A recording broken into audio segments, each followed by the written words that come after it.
The first book in the Bible is a book you've probably heard of. It's called Genesis. Genesis comes from a Hebrew word. It's pronounced reshit, and it just means beginning. Now, there's a lot of stories from the book of Genesis, and it's easy just to pull out a specific story and try to tell you what it might mean.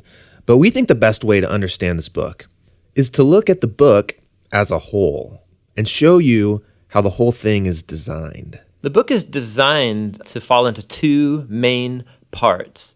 You have chapters 1 through 11, which is telling the story of God and the whole world. And then you have the second part, which is about God and Abraham's family, as chapters 12 through 50. And how the two of those parts relate, that's where you find the message of the book. Okay, so let's start back at the beginning. The first part of Genesis begins with a creation story where God creates everything. And how exactly that happens, of course, that's where all the debates come. But he takes a dark, watery chaos and he turns it into a beautiful garden where humans can flourish. That sounds nice. It does sound nice. In fact, 7 different times God says of all that he's made that it's good.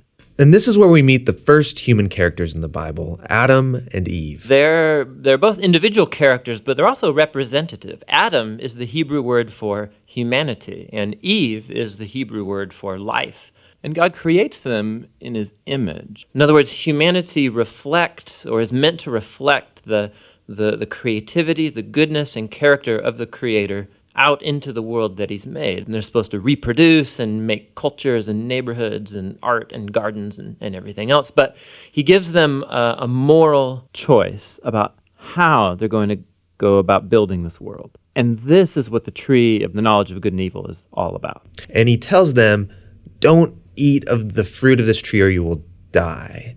What's that all about? So up till now, God has been the one defining and providing what is good. And so God is the one with the knowledge of good and evil. But now this tree represents a choice.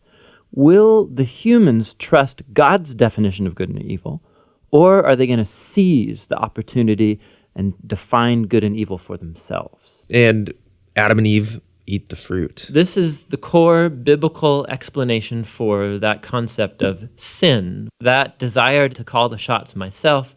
It's the inward turn of the human heart to do what's good for me and my tribe, even if it's at the expense of you and your tribe. And the problem is humans are horrible at defining good and evil without God. And so now that humanity's made this choice, things get really bad. So Genesis 3 through 11 is like tracing this downward spiral of all humanity. So Adam and Eve, they can't trust each other anymore. And so there's a little story about how they were naked and felt fine about it beforehand, but now they feel shameful because all of a sudden Adam's definition of good and evil might be different than Eve's, and so they hide from each other. Then there's another story of temptation. Cain is jealous of his brother Abel, and he gives in and kills him. There's a story right after Cain about a guy named Lamech, and all we know about Lamech is that he accumulates wives like property, and he sings songs about how he's a more violent, vengeful person than Cain ever was, and he's proud of it. Things get so bad with the human race that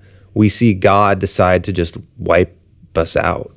Yeah, we typically think of the flood story is about God being angry, but it actually begins with God's sadness and grief about the state of his world. And so out of his passion to preserve the goodness of his world, he washes it clean with the flood. But there's a glimmer of hope. He chooses Noah and his whole family, and he saves them on this boat. Yeah, don't forget about the animals. Right, and the animals.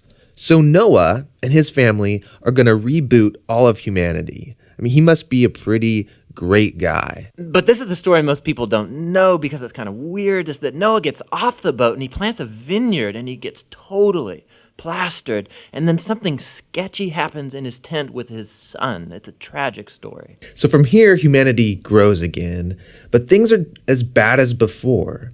And the last story is the famous story of the Tower of Babel. And in this story, you have all of the nations uniting together to use this new technology they have, the brick. And they want to make a name for themselves and build this big city with a huge tower that will reach up to the gods. But God knows that this city will be a nightmare. And so in his mercy, he scatters them. And all of these stories, they're underlining the same basic idea. When humans seize autonomy from God, when they define good and evil for themselves, it results in a world of tragedy and death. And this leaves you wondering, is there any hope for humanity? Yes, yeah, there is. It's the very next story that answers that question. It's the beginning of God's mission to rescue and restore his world.